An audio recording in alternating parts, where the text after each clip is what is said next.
Good morning. I want to thank everyone for joining us today on Tuesday. San Diego continues to really perform well as we work our way out of COVID and we return to a very normal way of life, something that after a very long year and a half, I think we should all take a measure of pride in. According to the case rate data that is out, San Diego County is moving into the lower restrictive yellow tier. This will go into effect tomorrow morning. And it will have an impact on a variety of industries, and I'll share those in a second. But it is exciting news, and obviously we will only be in the yellow tier for 1 week because we look ahead with great anticipation to June 15th, the retiring of and the moving back to our normal way of life. And I just want to take a moment and commend San Diegans, because one of the reasons that we are in the position we're in on cases and hospitalizations is because of the incredible work of San Diegans in getting vaccinated. If you look at our dashboard today, you will now see we are 99% of the way with first shots towards reaching that goal of 75% of eligible San Diegans getting vaccinated. We are 80% of the way towards that goal on those fully vaccinated. And it really is incredible that as we stand here today, we're right on the edge of having 75% of San Diegans receive at least that first dose. This vaccination rate in San Diego County puts us far ahead of every other Southern California county, far ahead of the state of California, and significantly farther ahead than the nation as a whole. And that is a tremendous testament to San Diegans' willingness to get vaccinated and a tremendous testament to our entire healthcare system. And I want to take a moment to appreciate and thank all of the public health workers, the county workers, our healthcare partners, our hospitals, our clinics, everyone who has been a part of this truly massive public health response and making the vaccine widely available in terms of getting it in every community, free, safe, effective, accessible. And obviously our efforts will continue around the vaccine as we move forward, but just really want to thank everyone for the tremendous work that has been done. Again, as I mentioned at the outset, we have been notified that San Diego's case rate has been below 2. Our adjusted case rate is below 2 cases per 100,000 for a second consecutive week, which again means effective tomorrow morning we will enter the yellow tier. We will have 6 days in the yellow tier prior to June 15th, where all tiers will be retired. But for the next week, starting tomorrow, informal outdoor gatherings see capacities increase. Private outdoor events see capacities increase. Indoor seated events, outdoor seated events, gyms, bars indoors, restaurants, family entertainment centers, amusement parks, and water parks will all see increased capacity. And if you go to the county website, you can access the exact criteria for the yellow tier, and we stand ready. If any entity has questions, please contact us, and we can help do that. As we enter the yellow tier and prepare for the eliminations of the tiers in June 15th, we will be making adjustments to our COVID response. We will, after next week on June 15th, our press briefings will be on an as-needed basis. We also will be making some changes in how we report out the data. We will continue to share all of the COVID-related information around tests and cases and hospitalizations and vaccination rates. We will just begin changing some of that as we move forward and as we go in a new direction. But we are excited about where we are headed. We are looking forward to retiring the tiers on June 15th. We also, for the duration of June, will have a very concerted effort around our mobile vaccine efforts. Literally a significant number of appointments throughout our county on those mobile sites, along with a very robust effort around static sites still being open. As we go past June, we will be scaling back many of those. The vaccine will continue to be available at multiple locations throughout the county, in addition to all of the places you would normally go to get a vaccine or a flu shot. But we will begin to make changes there. So again, good news on the descending into the yellow tier, looking ahead to the retiring of all the tiers, and again, really good news on San Diego's continued progress with vaccines. With that, I want to invite up Vice Chair Vargas, and then we will be happy to take your questions, and our public health doctors are here as well for any questions that you may have for them.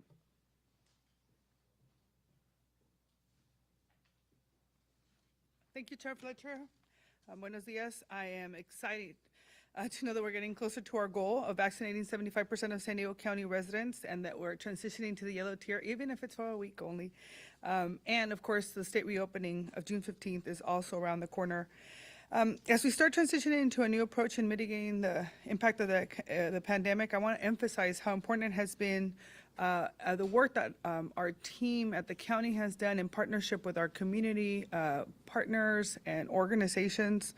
The work that we've done for around COVID testing, vaccine distribution, and other services from an equitable lens, and how important it is to continue to mitigate the impact of the pandemic from this perspective. I am hoping that we'll continue to do that as we're looking at economic recovery as well. It is the investment in this model that's moving us forward today. I'm particularly happy to see that some of our demographic numbers continue to rise. To this date, 57.3% of the eligible Latino population has been vaccinated with at least one dose. This is a jump of 5% in just 1 week. I think all of our intervention efforts are absolutely working. 36.7% of eligible African American residents have also been vaccinated. 64.2% of the eligible Asian American population has received the vaccine, and 99% of the Hawaiian Pacific Islander population has also received one vaccine. I'm also really proud to share that with you that we've expanded our pilot program that we mentioned to all of you about the vaccinating the maquiladora workers from U.S.-owned companies in Tijuana. I want to thank UC San Diego Health, the Mexican Consulate, and our cross-border partners. Thanks to this collaboration, not only did we administer already the first 10,000 vaccines, the program has now been extended to June 17th. This time, our team's goal is to provide 1,500 vaccines each day for a total of about 12,000. I'm so proud of the county for leading this program and has been an example for our communities along the U.S.-Mexico border. We usually talk about health having no borders and talk about this pilot program being an example of this in our region, and we have received many calls from our border county officials across the country as well. So I'm excited about that. Así que muy buenos días.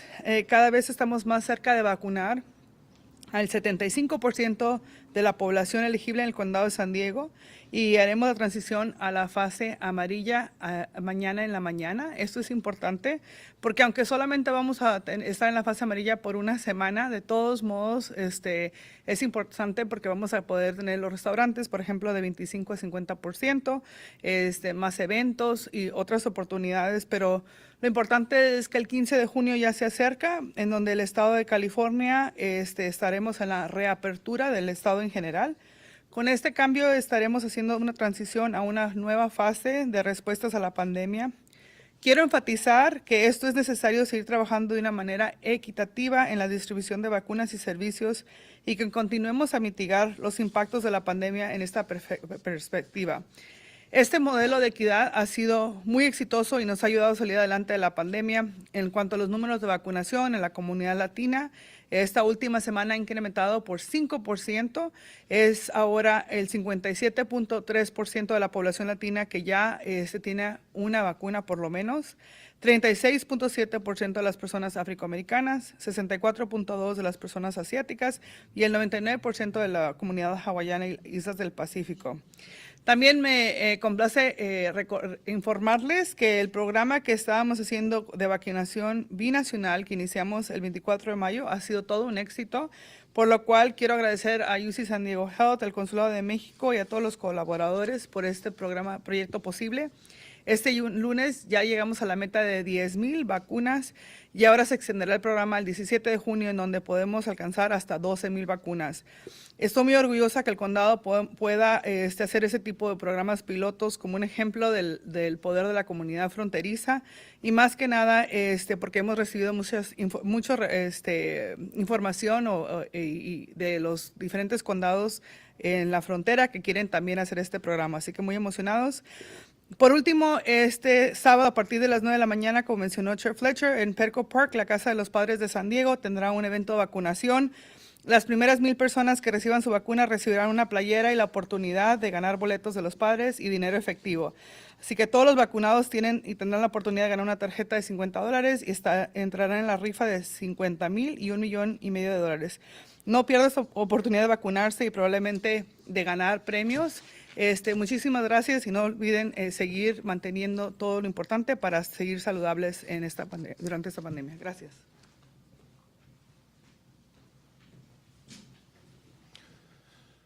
Thank you, Vice Chair Vargas. We'll now go to our text-in questions. Okay, this first question is from John Carroll at KPBS. Do you anticipate the board approving staff recommendations on the COVID relief money? When might the recipients actually see the financial help getting to them? Yeah, thank you. Today, our board will be considering the appropriation and allocation of the federal ARPA funds. I expect our board will adopt a framework along with specifics for each of the areas that we outlined in our framework. And I expect we will move rapidly, both as a part of what we do today and as a part of the budget process upcoming later this month to get those programs launched. And our hope is by summer, folks will be able to benefit from those programs. This question is from Cody Delaney with iNewsSource, and there are several questions. Do you want them all at once or a little at a time? We'll take them all at once. I understand the county extended the deadline for Sdsu's evaluation of the COVID-19 hotel sheltering program. Considering the fact that we are still in a public health crisis, what are your thoughts about this delay and what it means for the unhoused people in this program with nowhere to go? And will you commit to making the final report and all of the materials used to put it together available to the public when it's finished? And does he have any concerns over whether the county's contractor has proper training to do this kind of work? Yeah, thank you. The report, I believe, is important. Our board was clear we wanted a full accounting of this program and this effort to better understand and know exactly what happened here and to guide our efforts as we move forward into the future and consider similar endeavors. And so I think that this report the board called for is very important. I also think it is important enough that if they need a little bit extra time in order to complete it, we would rather wait a few weeks to get a complete and accurate report than rush something that might be inaccurate and incomplete. And so I think given the seriousness of the issue, it is appropriate and fine for us to give them a little additional time to make sure we have a complete report. The final report also will be made public, and I look forward to that. As for any concerns, I can't prejudge a report I have not seen. So when we get the report, we will evaluate it, we will release it, and then we will speak to the findings of the report at that time. This next one is for Dr. Wooten. Yep.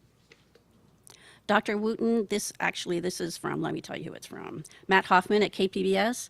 Dr. Wooten mentioned during the board meeting the need to extend the local emergency for COVID-19 past June 15th.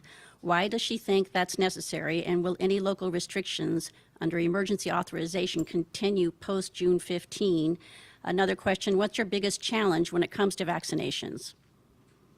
Well, in answering the first question, I reported about a month ago at a board meeting that the state will continue the state emergency until the end of December or the end of the year, because we still have to manage vaccination of those children 0 or 6 months to 11 years of age.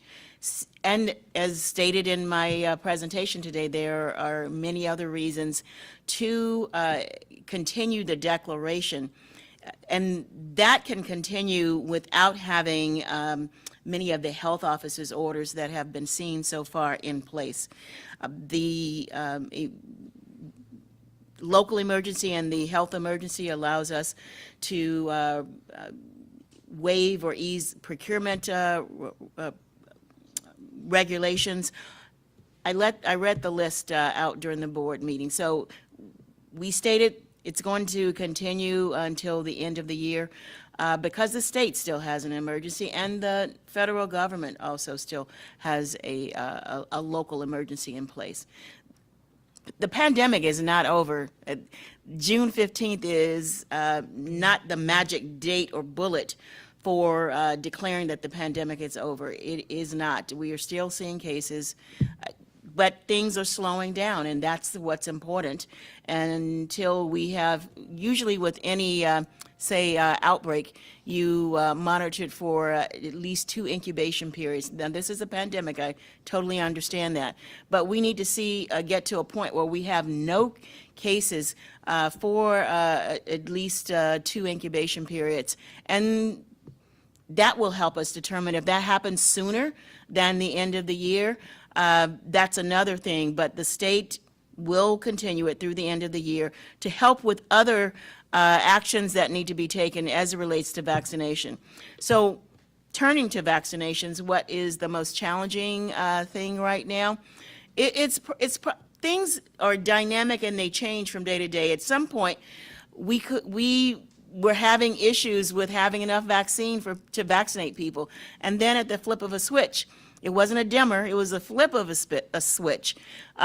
We now have more vaccines than we have people that want to get vaccinated, but we have vaccinated a lot of people. And so that's very, very important, and we've created strategies to help incentivize people to get those that have not been vaccinated to get vaccinated. Thank you. Okay, and this next question is also for you from Lori Weisberg at the Union Tribune. With the imminent reopening of California business without restrictions, should the public have any concerns about the mixing of vaccinated and unvaccinated individuals indoors, whether it's at a Padres game or the grocery store? Even with the removal of the tiered system, might many businesses adopt stiffer guidelines, including mask requirements, which would lead to greater confusion? Well, I think there's confusion already out there, particularly with the CDC recommendations that every person that's vaccinated doesn't need to wear a mask. And if you look at their graphic, there is no situation where a person vaccinated should wear a mask.